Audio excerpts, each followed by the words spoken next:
desciam a Península Itálica, em direção a Roma, que era, junto com Ravenna e Milão, foram as capitais do Império Romano do Ocidente. Então, houve uma série de invasões. E o Império Romano, então, do Ocidente, ele se esfacelou praticamente. A gente tem aí nos mapas desse do lado direito, em cima e embaixo, por exemplo, a migração do povo vândalo que se deu no ano aproximadamente no ano 400. Os vândalos, eles entraram em toda a Europa, na Itália, na França, na Espanha, e eles foram até ao norte da África.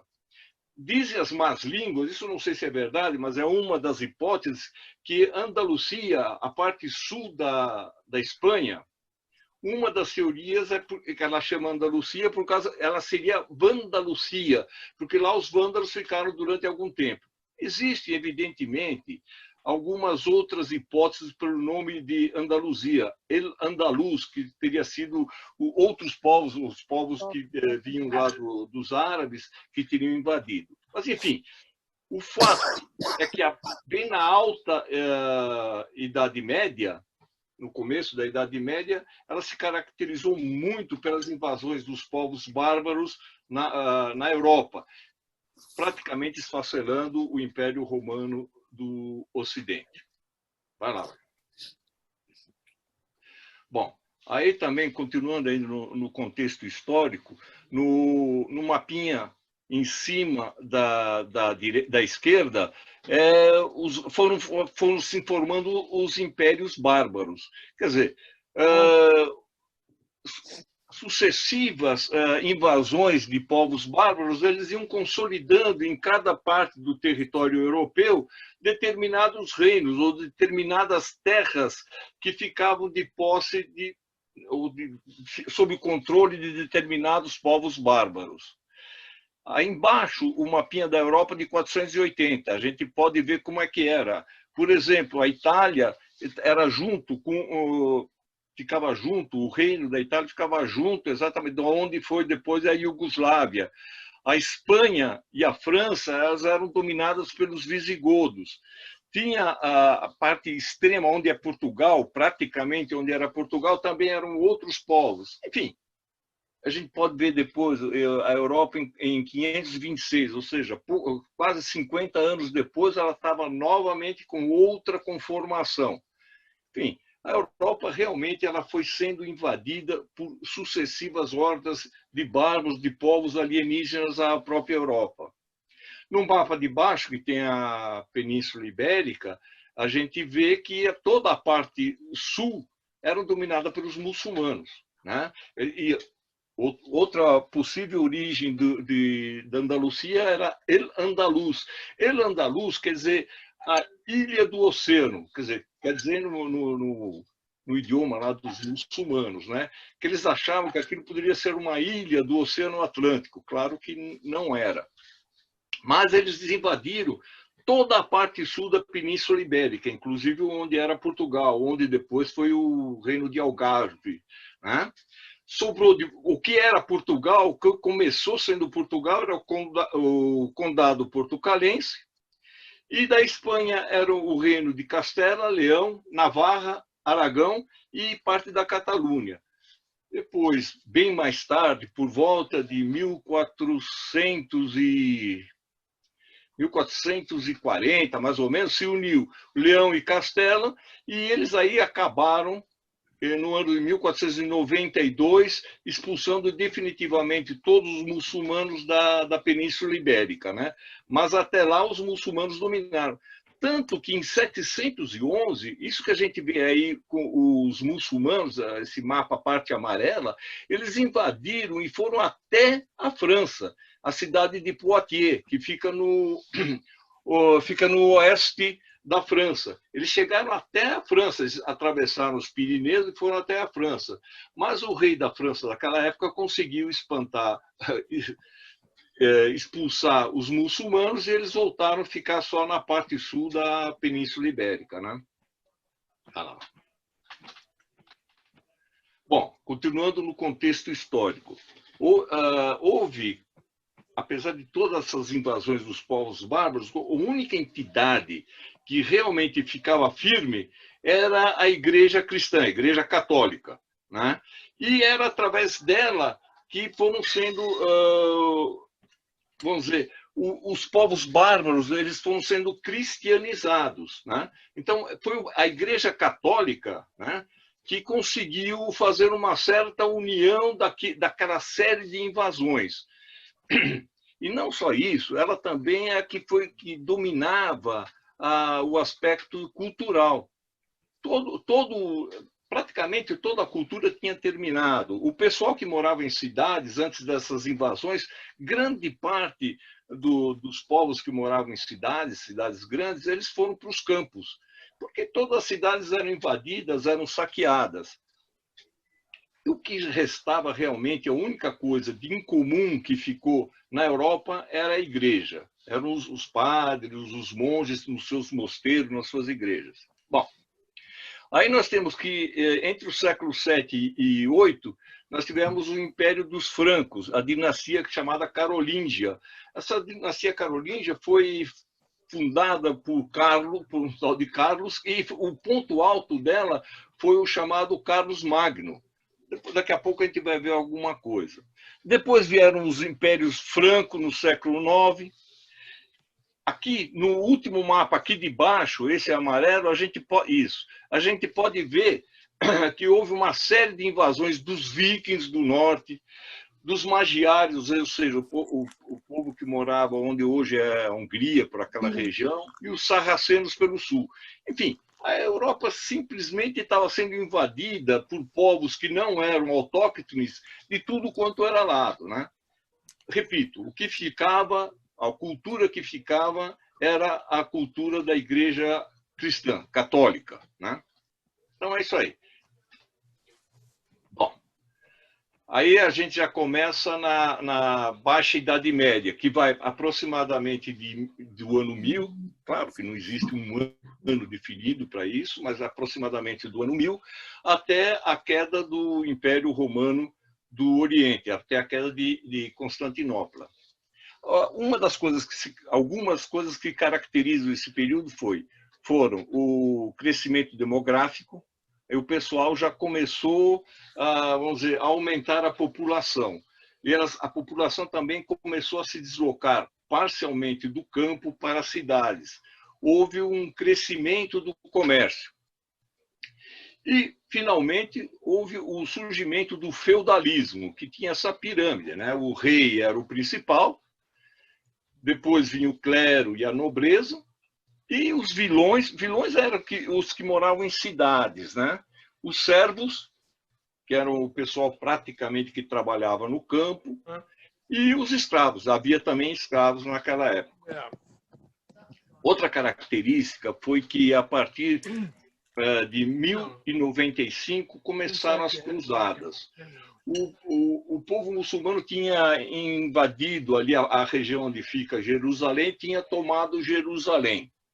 Então, como naquela época era, vamos dizer, a igreja era uma forte incentivadora das coisas, ela incentivou as cruzadas. A primeira cruzada conseguiu tomar Jerusalém. Ele ficou com Jerusalém por cerca de 100 anos, nem isso. Houveram, na realidade, 8 cruzadas. Ou seja, eram os povos de religião católica que se dirigiam, de todos os países ali da Europa, que se dirigiam à região onde era Jerusalém, tentando novamente tirar Jerusalém das mãos dos árabes, dos sarracenos, né? Bom, foram 8 cruzadas. Teve cruzada que nem chegou até Jerusalém. Por exemplo, a quarta cruzada, aquela que nós já comentamos, ela saiu de Veneza, e foi até Constantinopla. Constantinopla era uma cidade cristã, mas os cruzados saquearam Constantinopla e não foram nem até Jerusalém, nem tentaram ir até Jerusalém e depois voltaram. Então houve cruzadas até praticamente de crianças, uma série de cruzadas.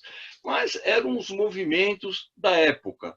movimentos de povos cristianizados em direção ao Oriente Próximo, né? Bom,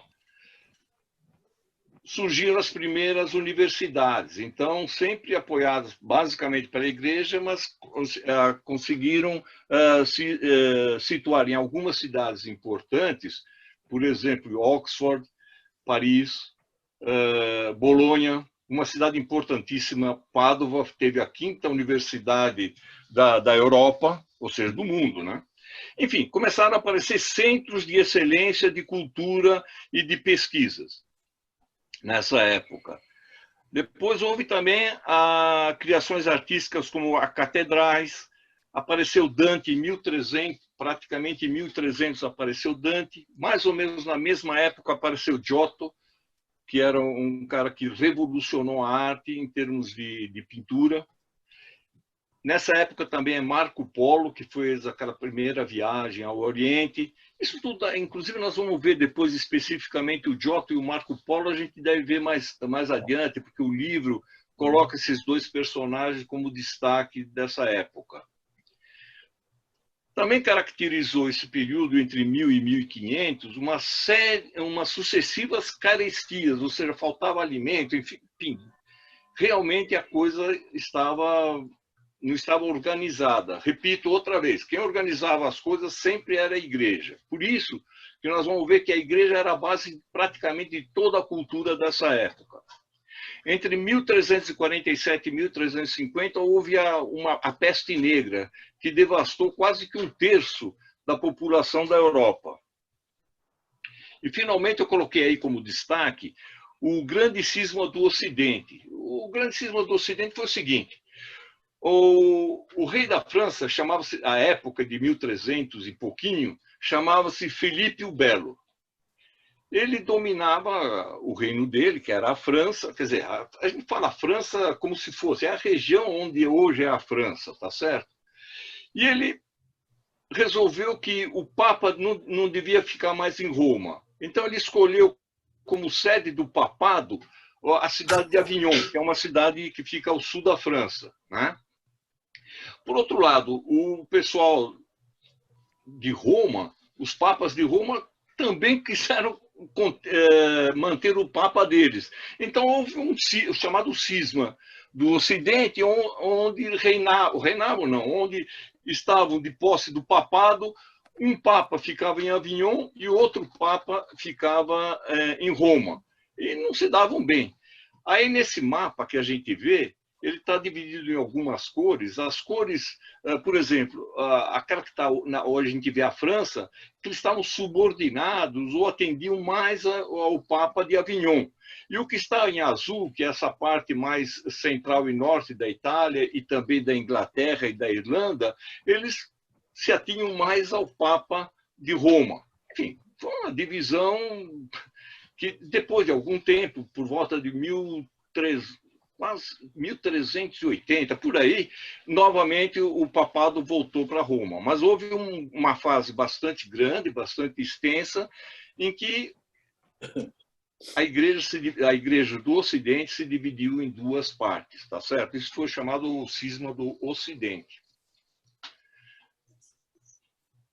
Bom, isso aí, eu pus esse mapa bonito da Itália aí, só para dizer, a Itália é mais ou menos, tem um tamanho, ordem de grandeza, do estado de São Paulo. Quando foi? Esse é um mapa de aproximadamente de 1492, ou seja, quando o Colombo descobriu a América. Nessa época, que foi o fim da Idade, que era o fim da Idade Média, mais ou menos, a Idade Média tinha acabado há pouco tempo, a Itália ela estava dividida em praticamente 30 partes. Cada região tinha o seu comando, cada região tinha o seu a sua língua, que depois virou dialeto. Tanto que até pouco tempo atrás, cada região da Itália falava um dialeto, uma língua diferente. Todas relativamente parecidas com o italiano, mas nenhuma realmente era o italiano. O italiano ele foi eleito, saiu do italiano que se falava em Florença, graças ao Dante Alighieri, né? Mas esse mapa é só para mostrar como a Europa ficou despedaçada durante as invasões, durante tantos reinos, tantas entradas de povos diferentes, elas foram se dividindo. Então, cada pedacinho desse, ele era autônomo. Então, é como se, por exemplo, o estado de São Paulo fosse dividido em 30 municípios, cada município com seu governo, cada com suas leis, enfim. Era assim que foi a Idade Média. Tá? Repito outra vez, eu já falei várias vezes, a única coisa em comum que tinha tudo era a religião católica. Vai lá, Wagner.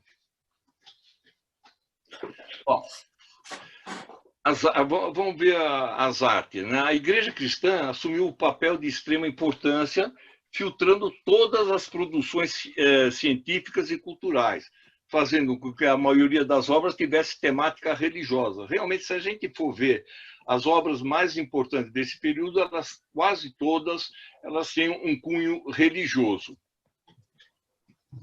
Destaque da arte cristã do Império Romano do Oriente, isso que nós vimos na última vez que nós falamos, né? Desde a transição da capital para Constantinopla até a sua conquista pelos turcos, que foi no fim que marcou o fim da Idade Média.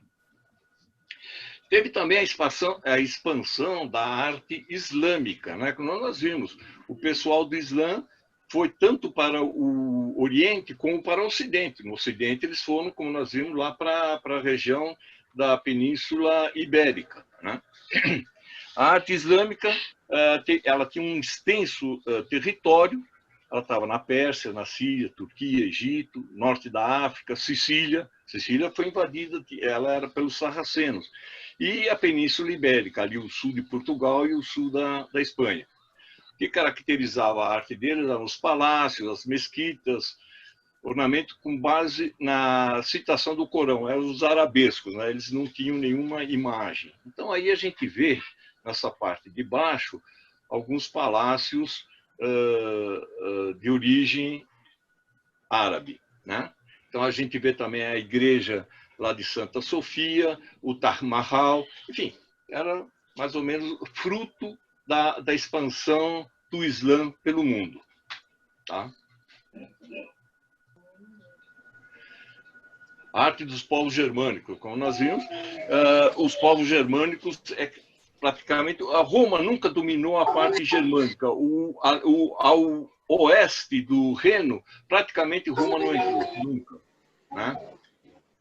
Bom, nós vemos aí a arte visigótica, do período da invasão da Península Ibérica pelos visigodos, que foi de 415 a 711.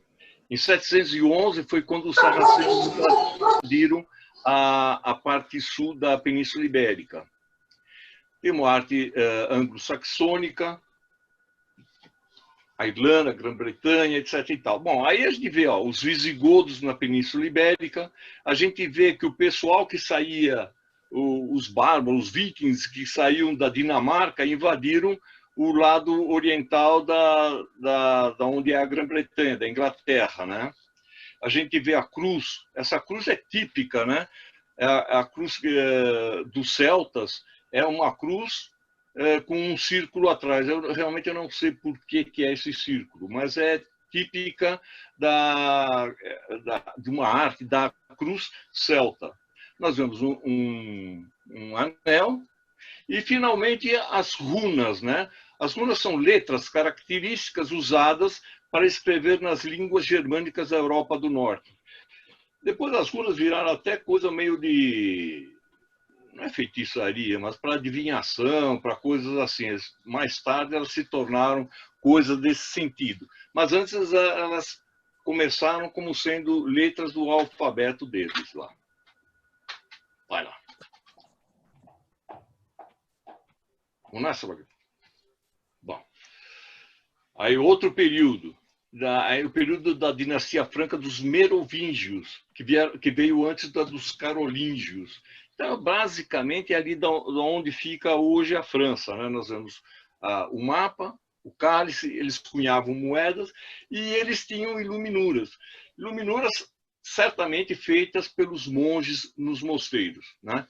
Nada disso era realmente de povos bárbaros. propriamente ditos. Eram já meio que cristianizados. Vai, Wagner. Bom, aí de 772 a 888 é o período carolíngio, do Carlos Magno.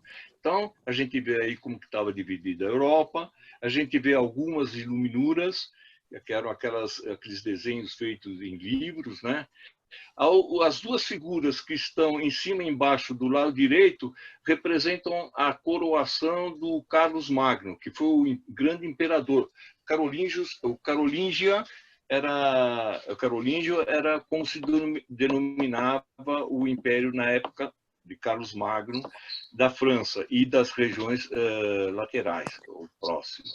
A gente vê aí o Carlos Magno sendo coroado imperador do Império. Ele era coroado pelo Papa. Quem dava credibilidade aos governantes era a Igreja, aí o Papa. Isso aconteceu no dia 20, conta a história. No dia 25 de dezembro do ano 800, lá em Roma, Carlos Magno foi coroado pelo Papa. Não me lembro o nome do Papa. Então, tanto em cima quanto embaixo, nessas iluminuras, mostram esse fato. Ou seja, a gente vê que o poder temporal estava subordinado ao poder ainda da Igreja. Né?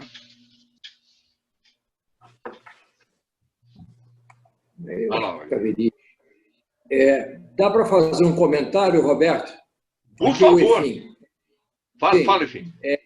Esse período muito longo, quase 1000 anos, em que a gente está vendo essa arte românica, ela, na verdade, atravessa vários estágios aqui, inclusive a questão toda da invasão dos mongóis.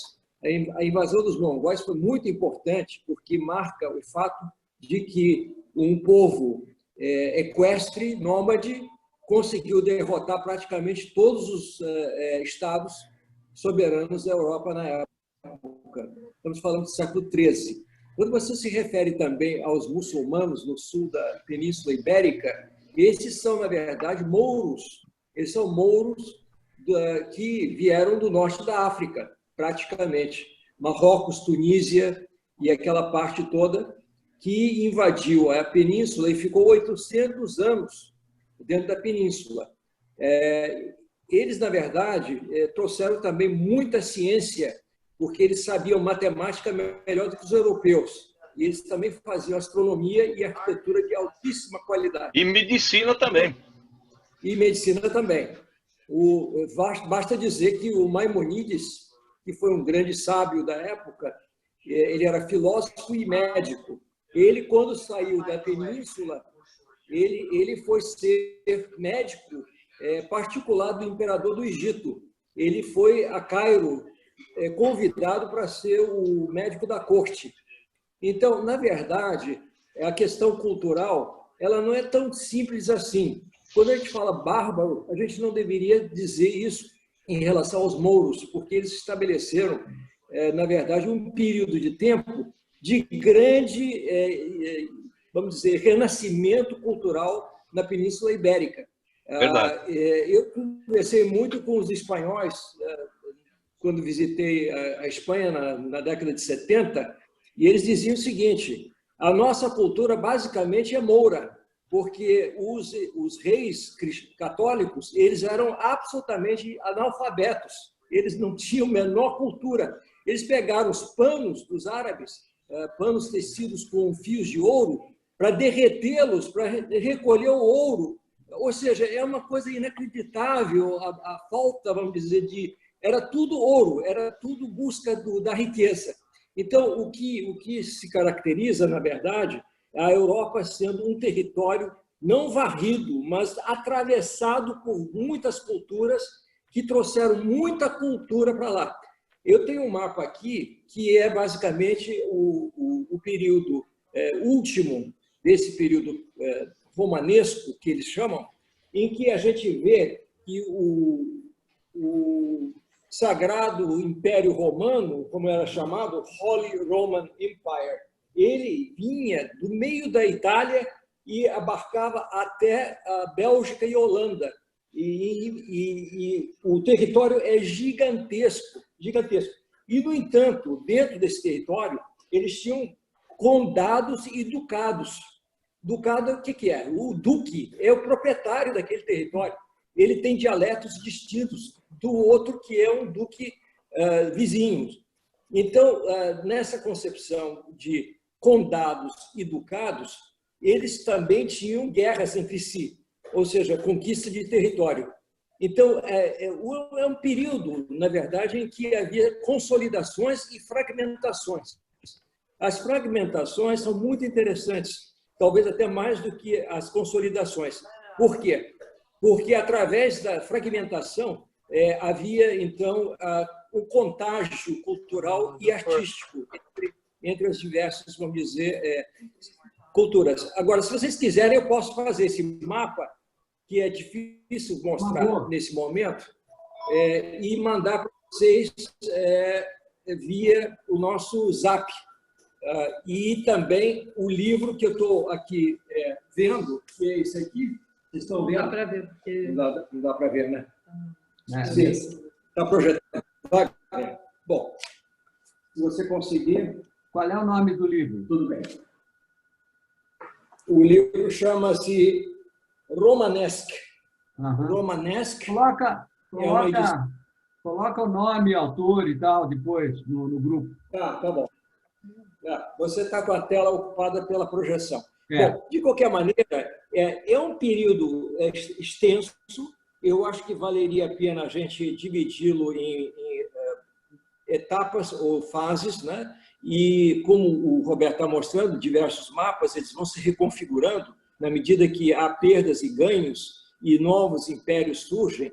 Mas o interessante disso é que os mouros, quando eles foram expulsos em 1496, justamente quase que 1492.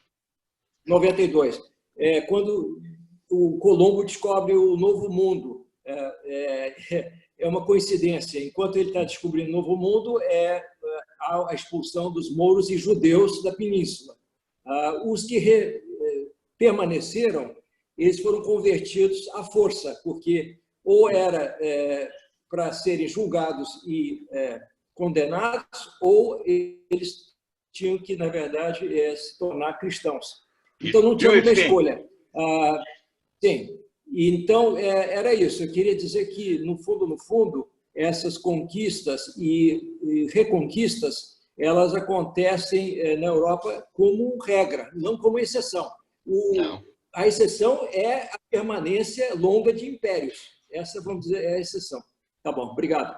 Legal. Não, tá bom. Não, é isso mesmo. E o pessoal que teve que se converter eram chamados cristãos novos, né? Que o pessoal ou se convertia ou saía. Né? Bom, é isso aí. Bom, outro... Não, realmente, foi muito fragmentado toda a Europa. Agora, a cultura, realmente, quem levou a cultura para a Europa foram os árabes. Foram o pessoal que invadiu a Península Ibérica. Porque a gente não pode dizer que Átila, ou gente do tipo, tenha levado cultura, tá certo? Eles fizeram uma mexida. Agora, cultura realmente veio dos árabes ali na Península Ibérica e saiu através da igreja. Esses foram os dois polos principais. Claro que houve uma série de gente que deu a sua colaboração, mas era uma colaboração realmente, vamos dizer assim, era ínfima, a menos dos árabes. E da igreja, aquilo ali foi uma terra arrasada. Né? Claro, havia os donos de terras, etc. E tal. É um período realmente, como eu disse bem no começo, é um período muito longo que é difícil de caracterizar, dizer, olha, foi isso e ponto. Foi uma série de coisas. Bom, aí a cultura do mosteiro e a arte otoniana. Também tem, na Alemanha, né, meados do século IX e início do século XI, o Sacro Império Romano, o imperador era o Otto I e seus sucessores. E o estilo que sucede ao carolíngio.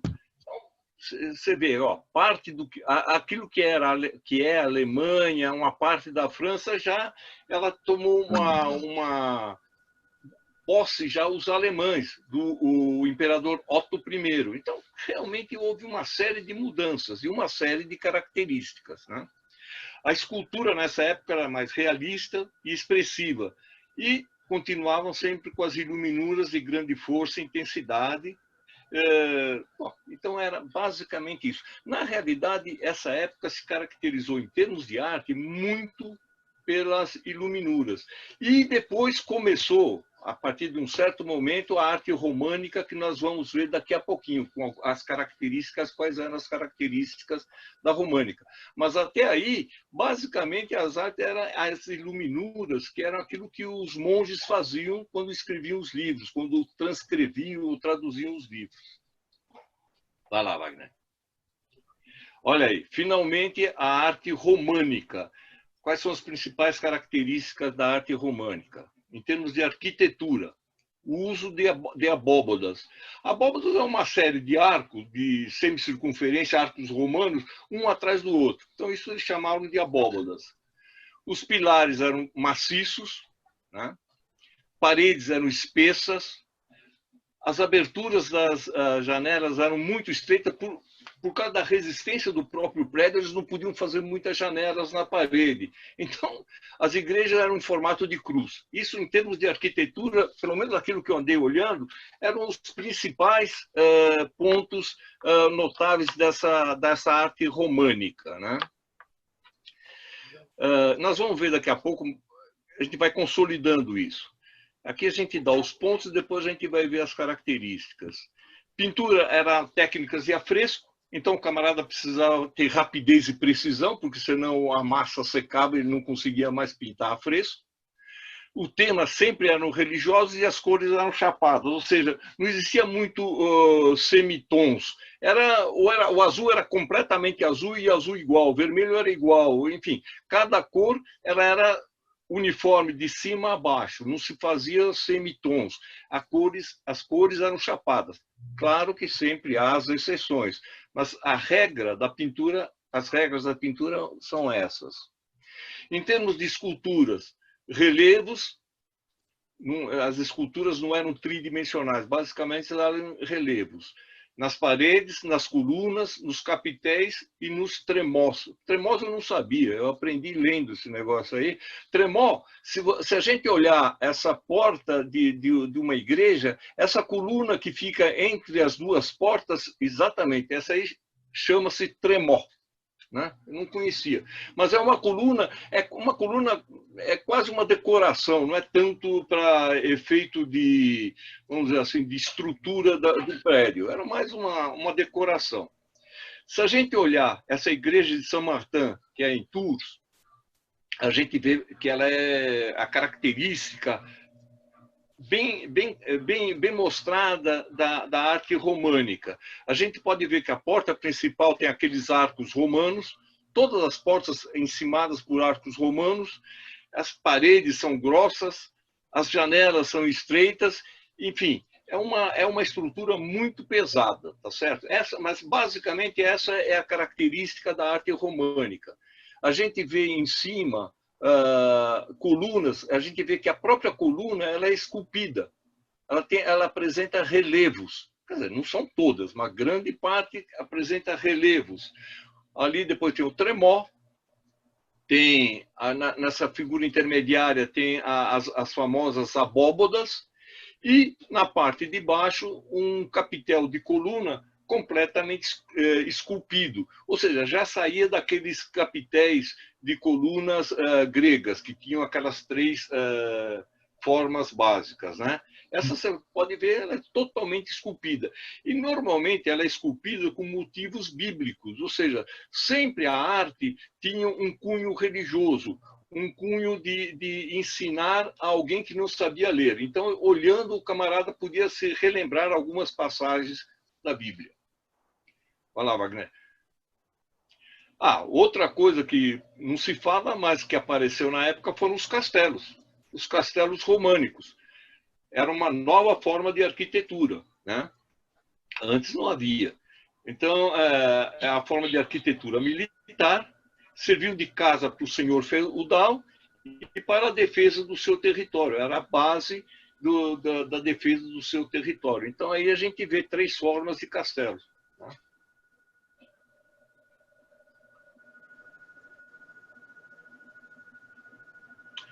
Finalmente, olha aí, a arte românica. Esse é um mosteiro beneditino de Santo Ambrósio, fica na cidade de Milano.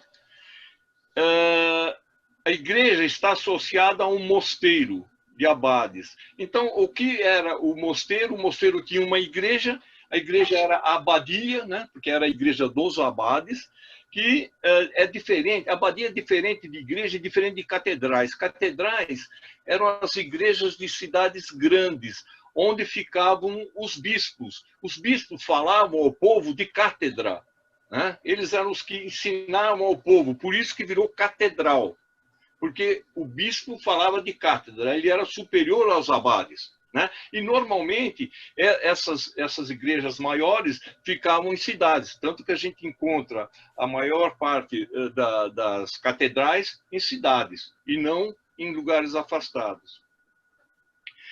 Outra coisa que eu procurei mostrar aí são as formas das abóbodas. Essa central é a abóboda chamada abóboda de berço. Dá uma olhada como as colunas são espessas. E a abóboda tem forma de arco romano, tá certo? Tem essa mais da direita, é uma abóboda de arestas, é uma intersecção perpendicular de abóbodas romanas, e essa faz uma intersecção em forma de cruz. Então a gente verifica, mas sempre com as abóbodas partindo de um arco de semicircunferência. Essas abóbodas, elas foram substituindo a arquitetura das igrejas antigas, das antigas catedrais, etc. e tal, porque nos mosteiros, nos primeiros mosteiros, os tetos, que a turma chamava de sofito, eles eram de madeira. E vira e mexe, acontecia o que aconteceu com a Notre Dame não faz muito tempo, queimava, né? Pegava fogo. Então, elas foram sendo substituídas por essas estruturas em pedra, por esses arcos em pedra. Né? Quem leu ou quem viu o filme O Nome da Rosa, do Umberto Eco, sabe que o filme ou o livro, que é melhor, quem consegue ler, quem lê o livro sabe melhor do que quem assistiu o filme e o livro acabam com incêndio, exatamente o incêndio de uma abadia. Por quê? Porque o teto pegou fogo. Era realmente o que acontecia com muitas das abadias naqueles tempos. Então, a partir de uma determinada época, todas eram fabricadas, todas eram construídas, as abadias, as igrejas e as catedrais eram construídas com essas abóbodas de arco romano, em pedra.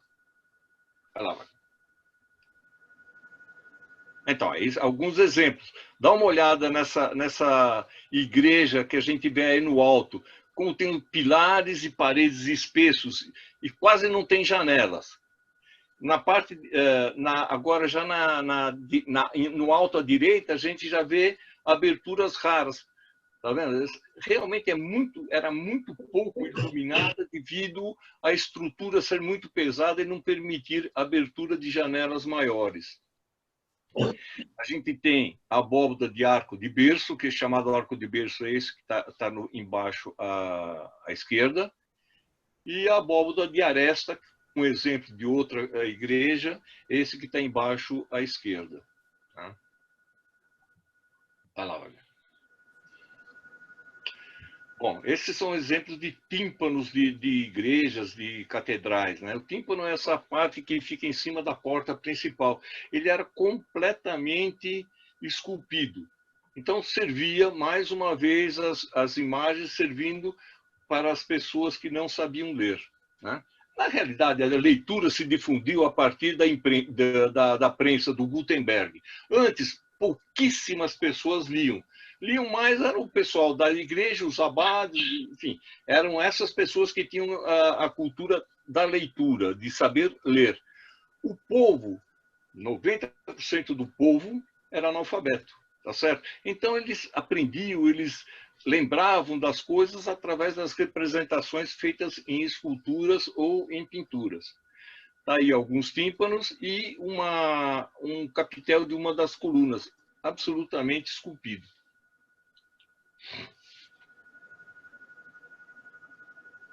Olha que beleza que é. Eles não só eram esculpidos, como também eram pintados. Esse é o tímpano da igreja abacial de Saint-Foy de Conques. Abacial é porque a igreja de abadia chama-se igreja abacial. Esse abacial vem de abadia, né? Olha, é um tímpano maravilhoso, né? A gente vê no centro aí o Cristo e do lado os apóstolos, enfim, realmente. E todas as esculturas, ou grande parte das esculturas, eram pintadas. Hoje a gente vê que escultura normalmente não tem pintura nenhuma, né? Mas à época eles pintavam.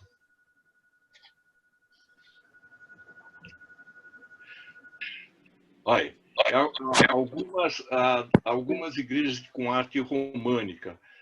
Tem Santo Ambrósio em cima, né? Embaixo a igreja de Santo Antônio, e do lado direito a São Zenon, em Verona, numa cidade do norte da Itália. Repara como é arte românica, característica.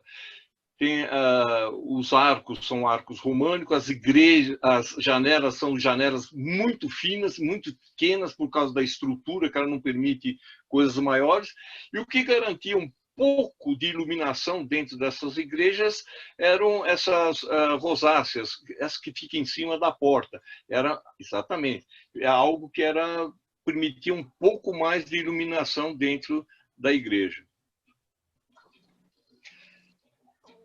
Tá?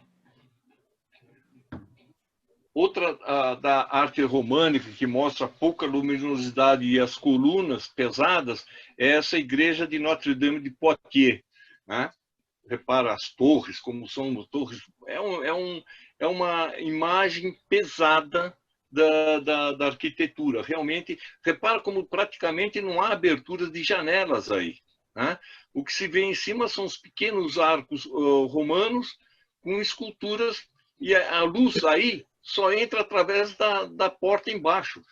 Isso aí, aquilo que você acabou de mostrar um pouquinho, Wagner, é uma falsa porta. Isso não é uma porta, que, óbvio, nessa altura não pode. E também não é uma janela. Então, a iluminação realmente era muito fraca. E no alto dessa igreja tem a chamada mandorla. É um enfeite, né? É isso aí. É um enfeite esculpido, mas é cego, ou seja, cego em termos de passar luminosidade para dentro do templo. Essa fica em Poitiers. Foi em Poitiers que o imperador Carlos Martel ele impediu a entrada dos mouros na França. Exatamente, os mouros chegaram até a cidade de Poitiers. Em 711 da nossa era, eles chegaram até aí. Só que eles foram repelidos e aí eles voltaram novamente para a Espanha. Mas eles chegaram até esse ponto aí. Quer falar, enfim, fala.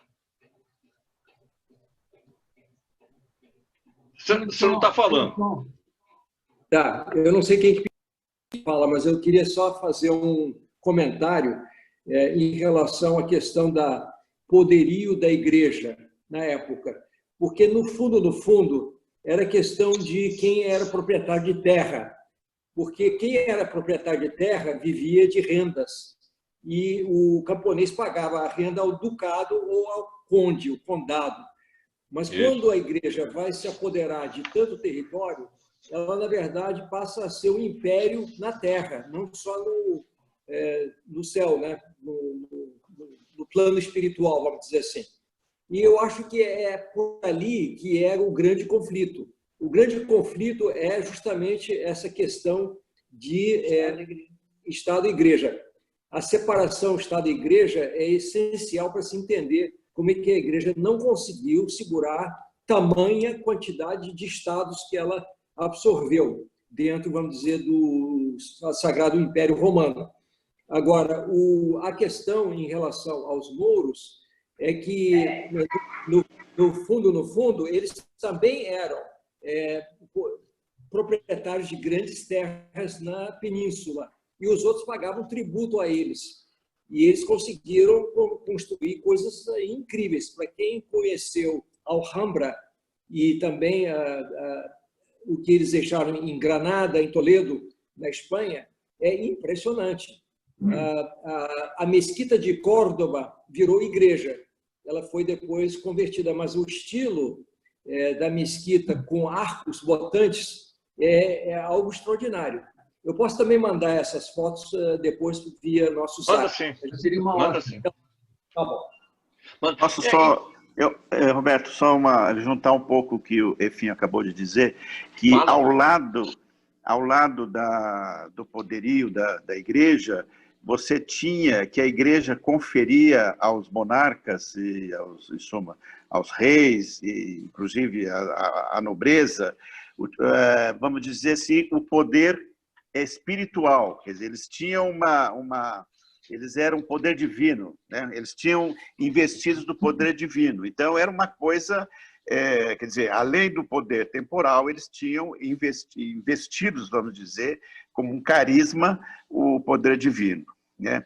E em relação à mesquita de Córdoba, realmente é impactante para quem a visita, porque eu acho que depois de Santa Sofia é a maior mesquita do mundo, pelo menos até que eu saiba.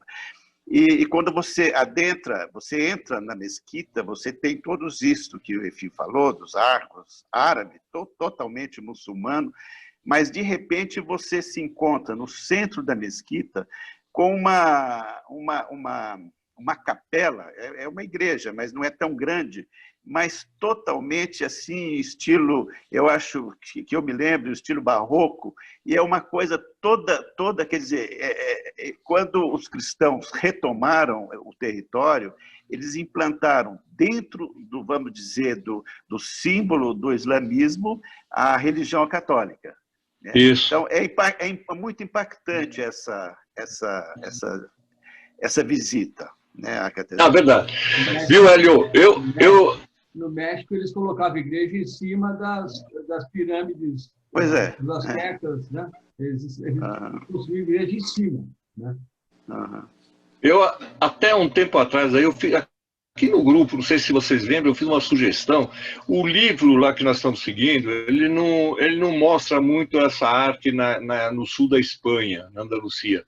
É uma coisa maravilhosa. Eu acho que um dia, algum de nós devia preparar alguma coisa a respeito disso. Realmente é uma coisa maravilhosa. Eu acho a arte, eu pessoalmente, para o meu gosto, a arte do sul da Espanha, a coisa mais linda, uma das coisas mais bonitas que existem. O Alhambra é uma coisa maravilhosa. É coisa linda, é uma coisa maravilhosa, né?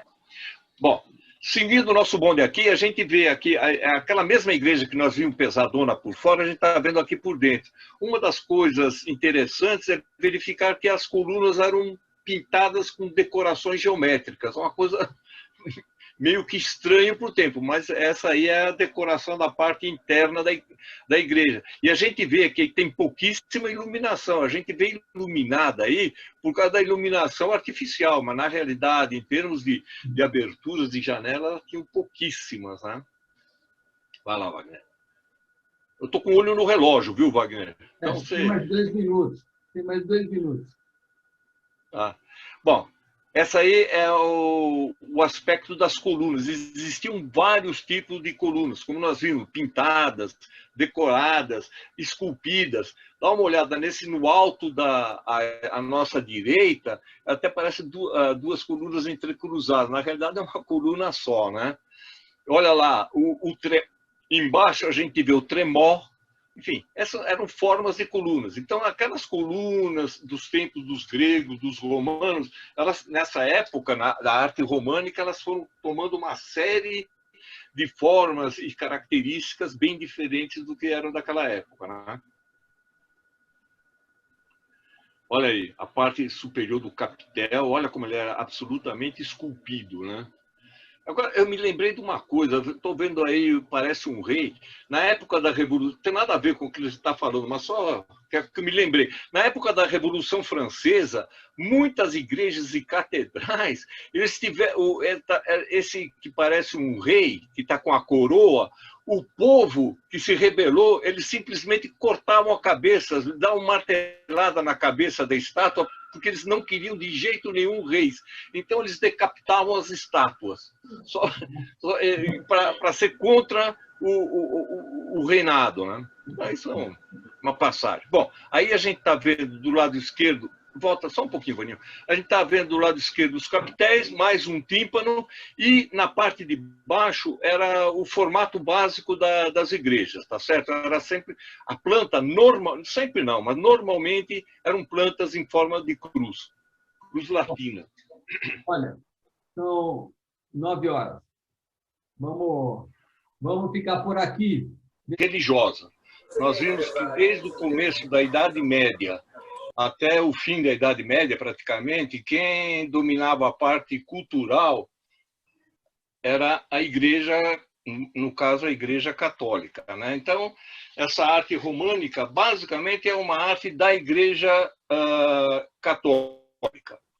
Claro que os bárbaros também tiveram alguma participação, mas era uma participação que foi de pouco tempo, foi efêmera e realmente pouco ficou da arte dos bárbaros. Ficou realmente para depois a arte românica. Isso que nós estamos vendo aí é o Campo dei Miracoli, lá em Pisa. E ele se caracteriza por ser o românico, chamado românico toscano. A Toscânia é uma região da Itália onde fica Florença, onde fica Pisa, e então a arte românica daquela região é uma arte românica toscana. A gente vê que normalmente as igrejas românicas elas tinham um exterior feito de tijolos, era um exterior bastante simples. Agora, nesse caso aí de Pisa, a igreja é recoberta por mármore branco, já é uma diferenciação, por isso que chama-se a arte românica toscana daquela região. Né? Então, você vê, o exterior já mostram edifícios bastante, vamos dizer, mais acurados, pelo menos na aparência, é o mármore. Mas a gente vê os colunelos aí na fachada da igreja, tá certo?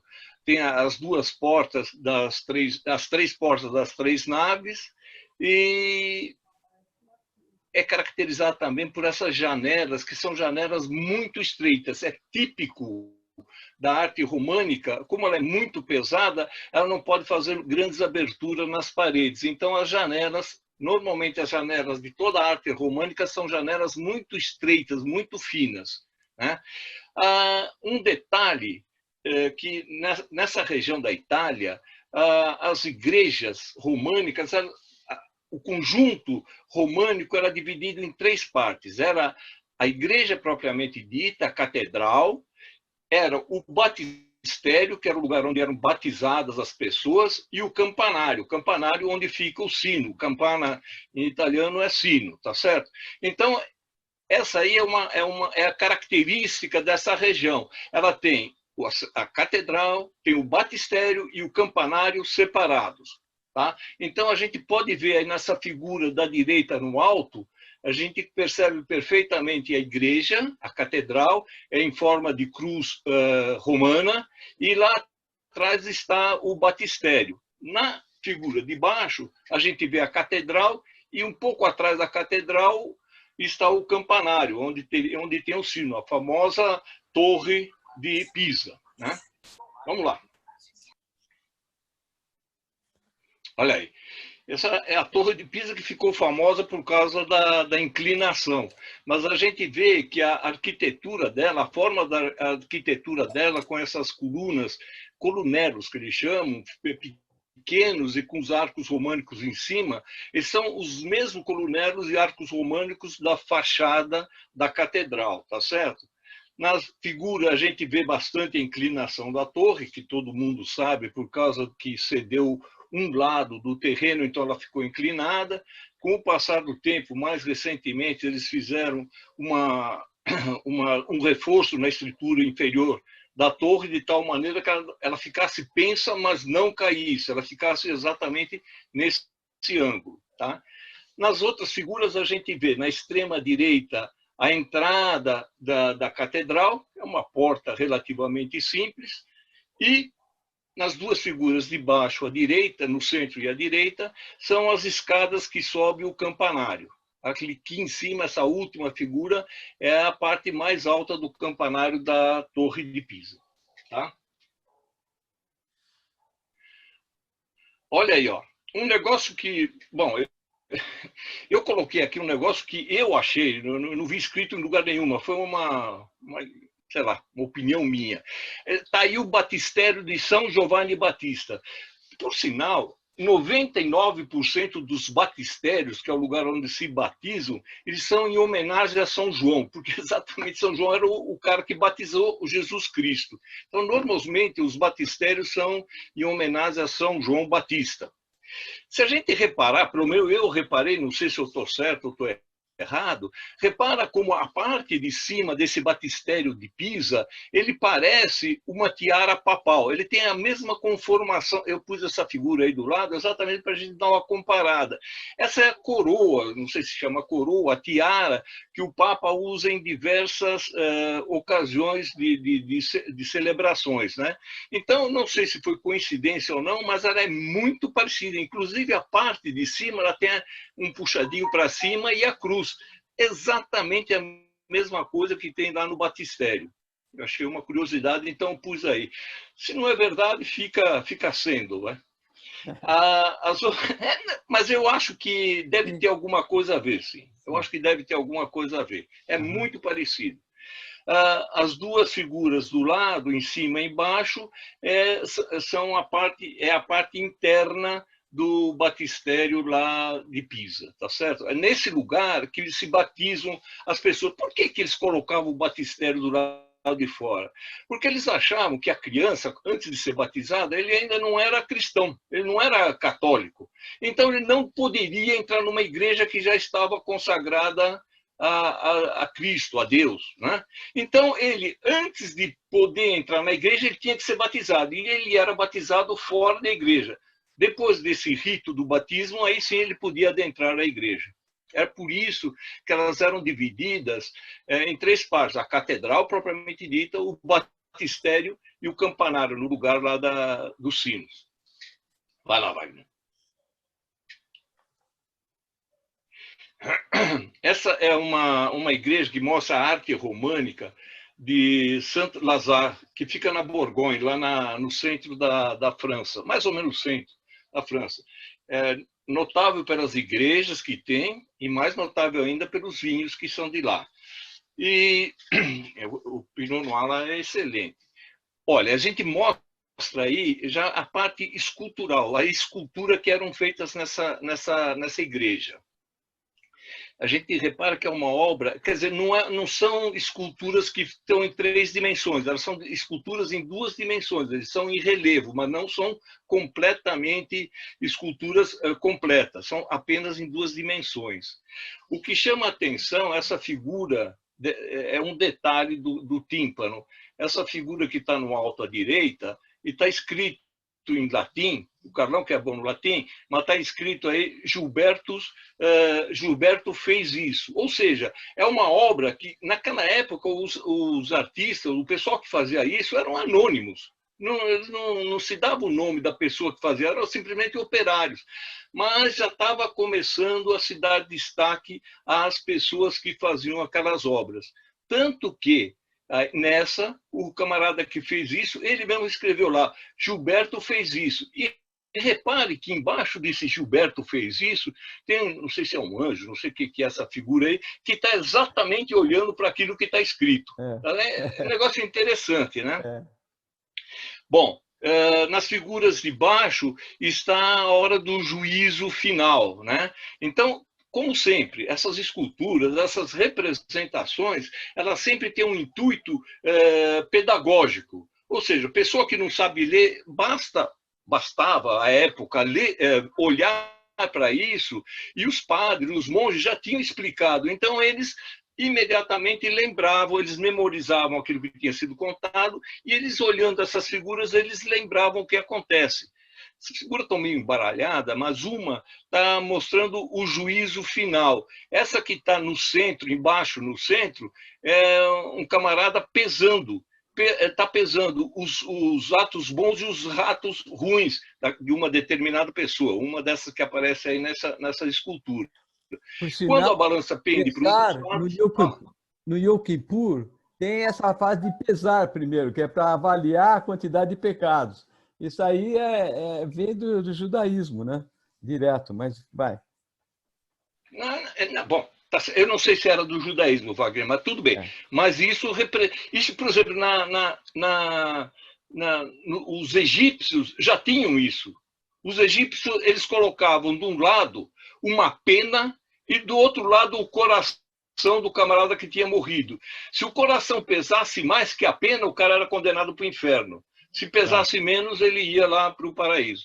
E é mais ou menos, essa coisa de religião é uma coisa de tradição, vem de lá de trás, eles sofrem algumas mudanças, mas basicamente a raiz é a mesma. Uhum. Então aí mostra, sei lá, os pecados e as virtudes do camarada sendo pesados, e aquilo que pesa mais, o camarada vai para o outro lado. Tá certo? Tá certo. Vamos lá. Essa é a Catedral Românica de Santa Maria Madalena. Dentro dessa catedral existe uma série de relíquias.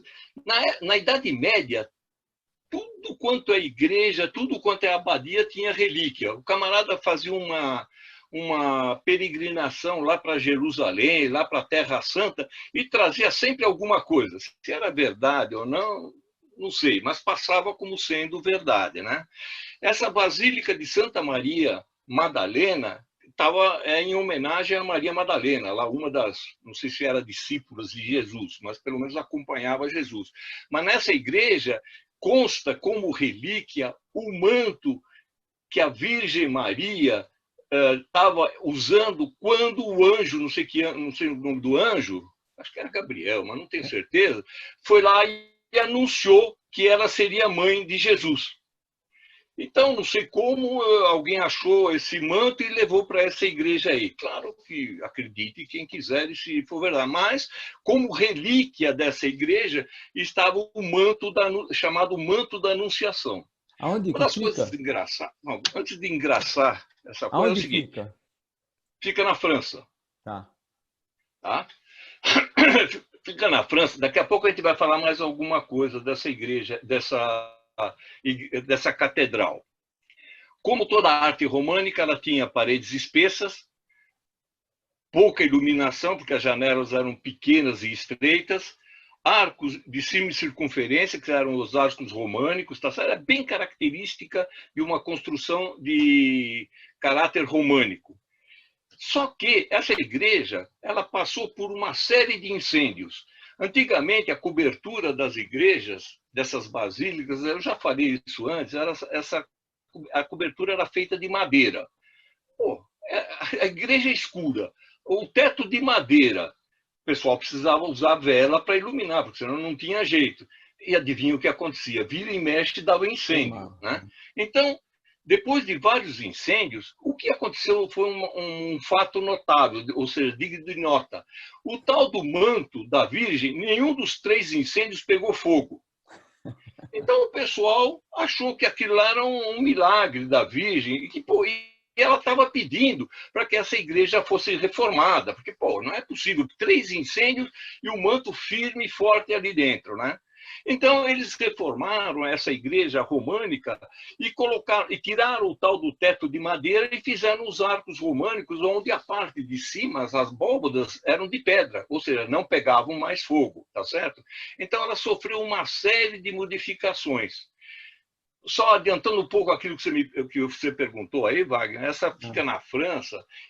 Esse é um dos pontos em que o pessoal que faz essas peregrinações saem, é o ponto inicial, um dos pontos iniciais que o pessoal que faz peregrinação para Santiago de Compostela, eles saem perto dessa igreja aí. Uhum. Inclusive, depois eu vou chamar a declaração do Carlão, porque o Carlão esteve aí. Mas ele não vai falar agora, senão depois eu não falo mais nada. Mas segue para frente.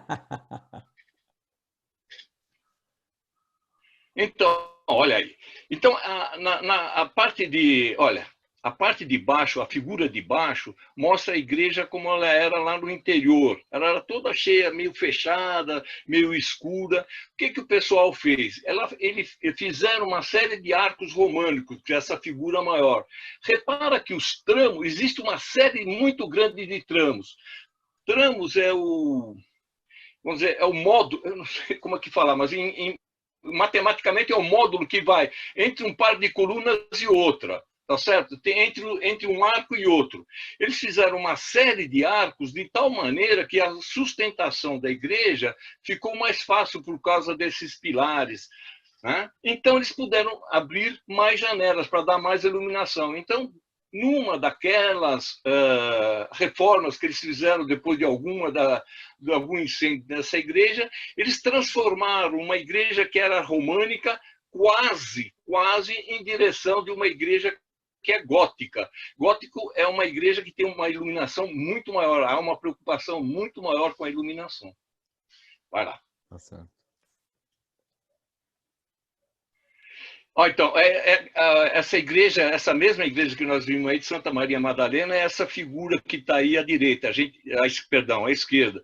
A gente vê como existe uma série de arcos e a iluminação é bem maior.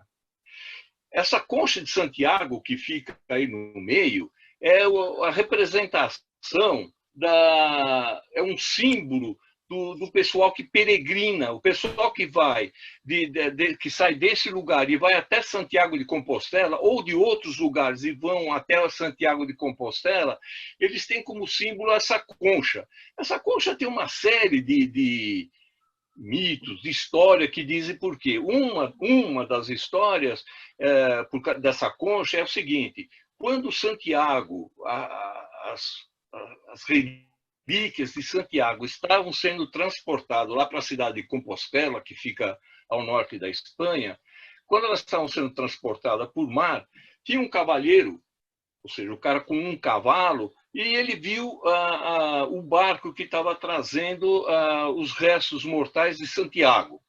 E, de repente, o cavaleiro e o cavalo entraram dentro da água e sumiram. Todo mundo pensava que ele tinha se afogado, que o cavalo tinha morrido, etc. E tal. Essa é uma das histórias, existem várias outras. Mas, enfim, estou contando uma. E, de repente, sai o cavalo e o cavaleiro de dentro da água, vivos ambos, e cobertos absolutamente, completamente por essas conchas de vieira. Então, desde aquela época, a concha de vieira ficou o símbolo dessa peregrinação para Santiago de Compostela. Tá certo? Essa figura que nós temos à direita é de um camarada cheio de pecados, que tentou ir até Santiago para espiar os pecados, mas não conseguiu. Esse aí não tinha Santiago que desse jeito. Tá certo? Não acabou. Vamos lá. Então, deixa eu falar algumas coisas aí. Primeiro, a Maria Madalena realmente aportou na França. Então, dizem, né, que houve um barco que levou de Israel, da Palestina, o que vocês quiserem, para a França, e ela desembarcou junto com mais duas Marias. Uma Maria Salomé e uma outra que eu acho que é Maria Jacobé. E as três se instalaram, a princípio, numa cidade no litoral da Provença, chamada Santas Marias do Mar, Sétima Ribeira. Aí, provavelmente, ela foi subindo e deve ter chegado perto, pelo menos, de Vézelay, onde estariam o que o Roberto contou. A segunda coisa interessante é que essa catedral foi o ponto de partida para duas cruzadas. Uma delas com os nobres que organizaram, essa foi a segunda.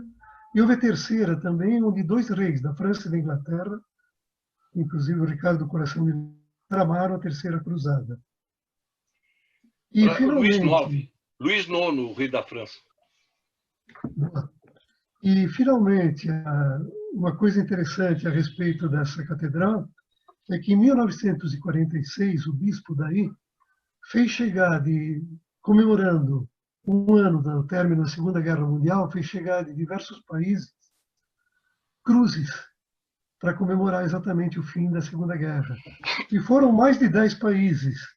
e de repente chegou de surpresa uma última cruz de prisioneiros alemães que tinham sido aprisionados pertinho de Vézelay. Então, é uma aula de história, essa cidade. Ela fica na Borgonha também. Segue a missa. Legal. Vai para frente, Wagner. Bom, essa aí é a Catedral de Santiago de Compostela. Essa aí é a meta dos peregrinos que fazem o caminho de Santiago. Essa igreja, ela é uma igreja, a base dela, a parte de baixo dela, é uma igreja românica. A gente percebe perfeitamente pelos arcos de semi-cintra, de semicircunferência, enfim, as características, paredes pesadas, etc. e tal. Ela é uma catedral tipo românica. Depois, com o tempo, essa parte de baixo ela foi construída entre 1075 e 1128.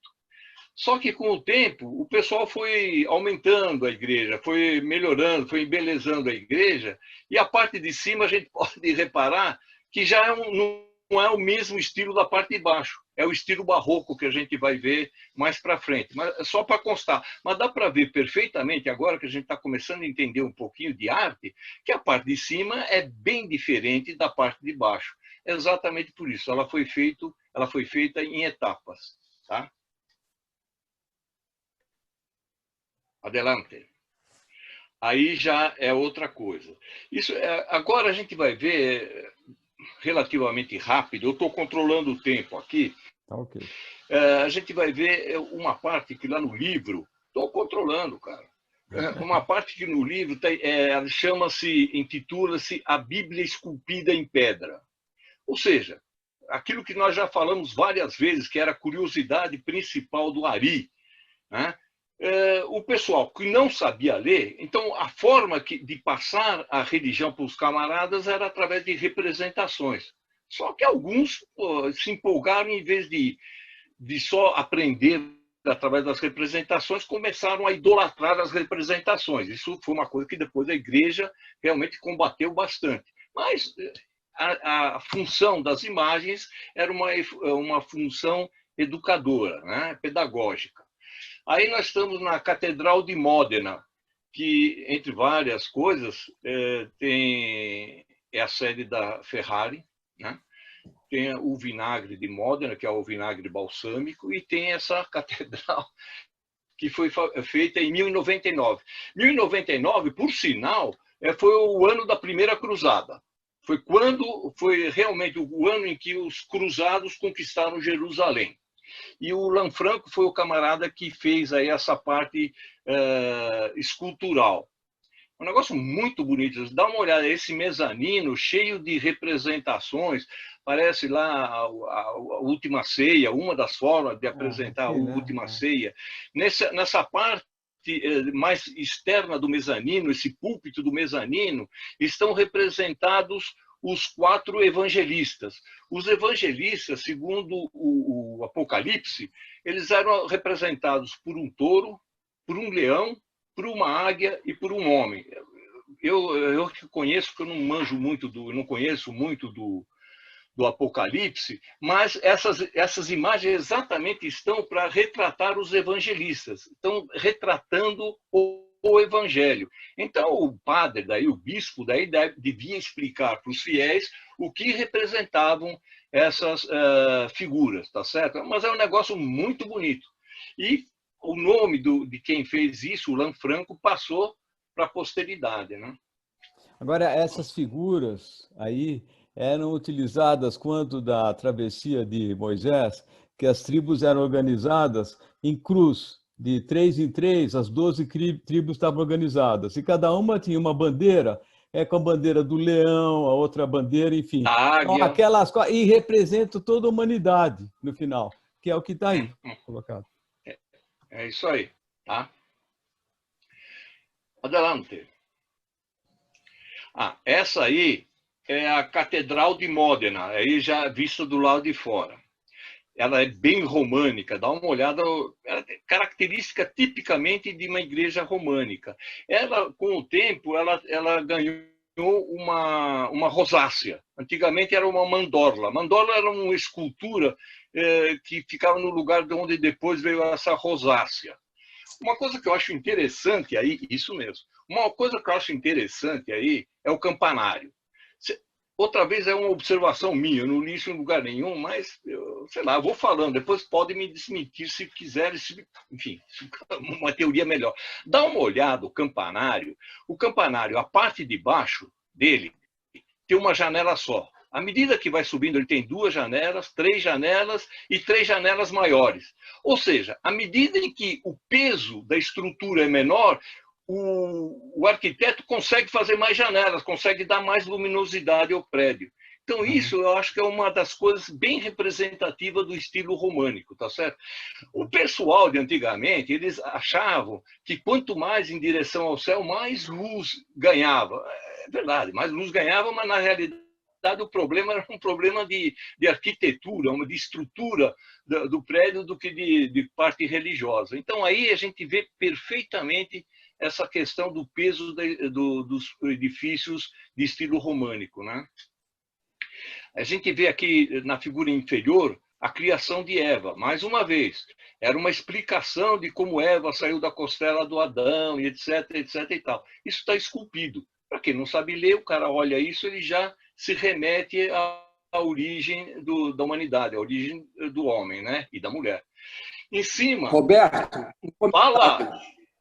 Hein? Opa, é o Henrique que está falando. Pode falar. Voltando um pouquinho atrás, na Catedral de Santiago de Compostela, dizem que os livros de história que é a maior catedral da Espanha, da época, e que, na verdade, ela foi reconstruída no século XVIII por agregação da parte da entrada dela. Ela não constava antigamente de ter, vamos dizer, o pórtico da entrada. Agora, o interior é porque ela foi ganhando, na verdade, decorações barrocas. Ela foi, na verdade, de românica a decorações maneiristas do estilo barroco. O que é interessante nessa catedral também é que o interior é muito mais interessante do que o exterior. Mas... Enfim, desculpa. Dá uma olhada na figura que eu coloquei aqui no alto à esquerda. É o interior da catedral. Isso, é o interior dela. Isso. E o interior dela, na verdade, é bem iluminado porque na cúpula tem o tal do olho, o olho que deixa a luz entrar. E é como se diz em português? É uma iluminação zenital que entra pelo telhado justamente no centro dessa catedral. Agora, o que eles dizem é o seguinte, o exterior, na verdade, foi tratado da tal maneira que os peregrinos pudessem identificar de longe, porque eles vinham caminhando, os detalhes da catedral. Então, você tem uma série de elementos aqui que são simbólicos. E a catedral foi juntando esses elementos. Então, era esse o aspecto. Em relação à questão de abertura de janelas, fenestrações na parte superior, tem sentido também militar, porque naquela época não era possível você acertar um tiro lá nas alturas, porque o equipamento militar não deixava que a artilharia acertasse lá em cima. Então, por baixo, todas as catedrais, pode ver, tem paredes cegas e são, na verdade, contrafortes para resistir invasão.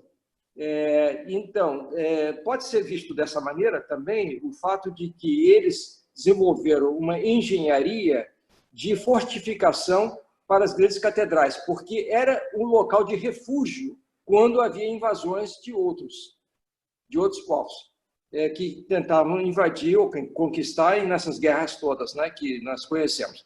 Então, era isso. A engenharia, na verdade, da época, permitiria a abertura de vãos maiores. O problema todo era a questão da defesa.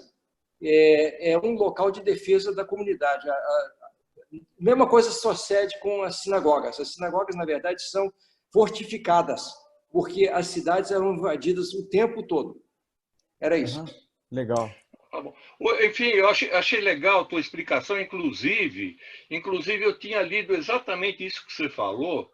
Eu li, sei lá, antes de fazer esses PowerPoint, eu tenho que dar uma lida, porque, evidentemente, eu sou cru nesses negócios. E eu vi realmente isso. Pode ser um fato. Para mim, me custa crer, mas pode ser um fato. Me custa... Bom, depois a gente discute no fim aí, vai. A gente conversa no fim. Não. Isso. Bom, o que a gente vê nessa figura à direita, no alto, é uma coluna apoiada num leão. Repara, já é uma coisa diferente. Eles começaram a fazer as colunas com bases em animais. Existem outras colunas, eu não sei se eu pus nessa apresentação, ou como tem que ser curta, muitas vezes a gente corta. Mas só para chamar a atenção, essa coluna está apoiada num leão, que evidentemente está apoiado no chão, né? E o que tem em cima dessa coluna é uma edícula. Se vocês olharem para a figura da esquerda embaixo, é um tipo de um púlpito que sai para fora da igreja e dá para o pátio. E dá para o pátio frontal dessa igreja. E desse púlpito, muitas vezes o bispo, os padres, enfim, os religiosos, eles falavam à multidão que se acumulava aí na frente da igreja. Vai lá, Wagner. Isso aí eu acho é uma planta, uma planta típica de uma catedral, né? Então estão aí nas várias cores, estão as várias partes com que é dividida a tal da igreja. Aí, ainda controlando o tempo aqui, aí uma das coisas que pelo menos a mim chamou a atenção é essa entrada lateral. Então o público podia entrar evidentemente pela porta principal, e as mulheres ficavam do lado, os homens ficavam do outro, os religiosos ficavam no meio, mas às vezes havia mistura, etc. e tal. Agora, o que eu acho bastante interessante para falar é que debaixo do abside, que essa parte, vamos dizer, é a cabeça da cruz, né? A cabeça da cruz, ela está escrito em abside, né? Uhum. Existe uma parte exterior, ainda dentro da igreja, mas externo ao abside, que é o deambulatório. Deambulatório é uma coisa exatamente que servia... Uma das coisas que a igreja tinha por hábito há muito tempo eram as peregrinações. Então, a igreja ela incentivava bastante as peregrinações para lugares santos, para lugares sagrados, enquanto os fiéis iam em direção aos lugares sagrados, eles estavam mentalizando as partes religiosas. Também eles incentivavam as procissões. E dentro da igreja, eles incentivavam o pessoal a poder andar.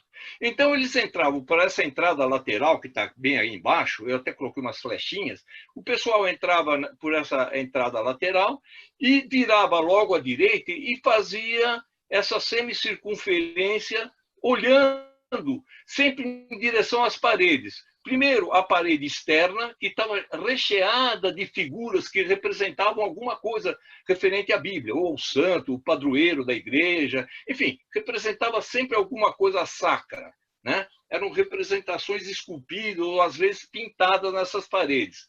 Essas 3 saliências que tem aí são capelas, pequenas capelas que certamente ficavam aí algumas imagens de santos, ou de Jesus, de Maria, enfim, de assim. Então, o pessoal andava pelo chamado deambulatório, deambular, andar, né? Acho que em latim, deambular quer dizer andar, né? Então, o pessoal andava por trás do altar da igreja, olhando toda a parte que estava decorada com figuras que remetiam à Bíblia, o Velho ou o Novo Testamento. Depois que eles chegavam do outro lado, na parte oposta daquela entrada lateral, eles vinham olhando para outra parede, que também estava decorada com figuras que remetiam à Bíblia, repito, a parte do Novo ou Velho Testamento. Então, era um tipo de uma procissão interna à igreja. Enquanto o pessoal passava por eles, não atrapalhavam quem eventualmente estivesse assistindo à missa ou qualquer ritual, porque era uma coisa que era feito fora, vamos dizer, do lado externo, não da igreja, mas do lado externo, onde os fiéis ficavam para acompanhar as missas ou enfim, as prédicas dos padres, dos bispos, enfim. Tá? Então, isso eu acho interessante. Então, a grande maioria das igrejas, das basílicas e das catedrais que tinham essa forma de cruz e dividido com essas partes. Tá? Vai lá, Wagner. Bom, outra vez aquela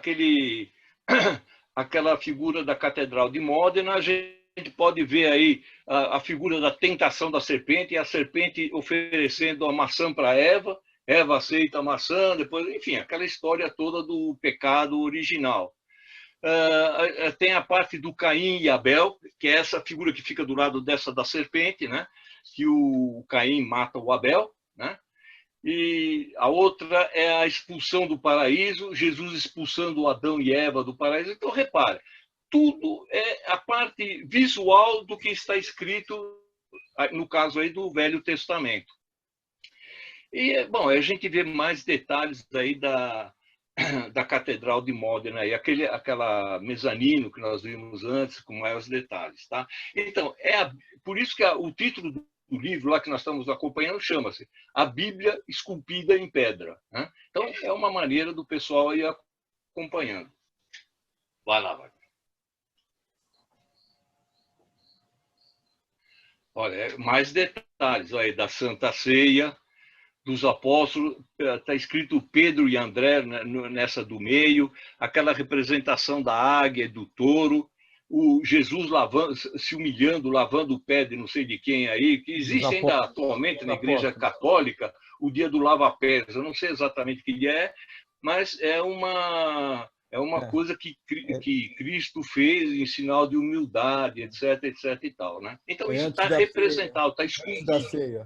Antes da Santa Ceia.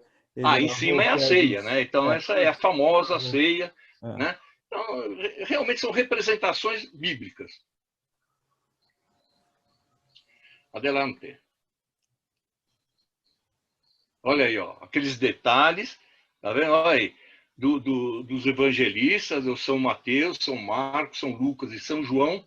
Aí, nesses vitrais até está escrito o nome deles, ou São não sei o que lá, São Mateus parece que é um homem, Lucas. O São Marcos é um leão, o São não sei quem é um touro e o São João é uma águia. Né? Essa é a representação bíblica daquela parte que você falou aí também, Wagner. Tá certo? É um negócio muito, realmente, em termos artísticos, é muito bonito. É uma coisa muito bacana. Né? Vai lá. Outra coisa que eles faziam também para representar, e isso permanece até os dias de hoje, eram presépios. Esse é um presépio do tal do Antônio Begarelli. Eu não sei quem foi, mas foi um cara que fazia presépios. Então, desde em 1527, né, exatamente nesse ano, a Roma foi invadida pelo imperador Carlos V, pelas tropas do imperador de Carlos V. E ele se refugiou no Castelo Sant'Angelo. Mas essa é uma outra história. Mas é só para mostrar aí que, então, esses são os presépios. Eu coloquei aqui embaixo à esquerda a representação. São figuras muito bem esculpidas. São pequenas, mas a expressão delas é bem realista. É um negócio muito bonito. Realmente é o presépio aí que está esculpido. Esse já está esculpido em 3 dimensões. Né? Vai lá, Wagner. Essa, mais uma vez, lá é o Campo dei Miracoli, lá em Pisa, né? Com o batistério, a catedral, a Torre do Sino. E aí nós temos também isso que parece uma cadeira, aí eles chamam de cátedra. Cátedra é onde sentava o bispo. Por isso que chama catedral. Catedral é a igreja do bispo. Se não é a igreja do bispo, não é catedral. Né? Então, o bispo sentava nessa cátedra, né? E ele pregava o evangelho para os fiéis. Agora, o que há de notável aí em Pisa são essas portas fundidas em bronze e que também a parte fundida tem representações bíblicas nela. É um negócio muito bonito também, um negócio precioso. Vale a pena ir lá para Pisa, que é perto de Florença, e, sem dúvida nenhuma, começando por Pádua e depois Veneza. Vai lá, vai. Não, verdade. Bom, e aí a gente encerra. Não tem nada a ver uma coisa com outra, mas aí é a cidade de Verona. Esse balcão aí é o balcão onde a Julieta jogava as tranças para o Romeu. Como o amor é lindo, eu resolvi finalizar com essa imagem aí. É um negócio muito bonito. Dá uma olhada como são feitas as janelas.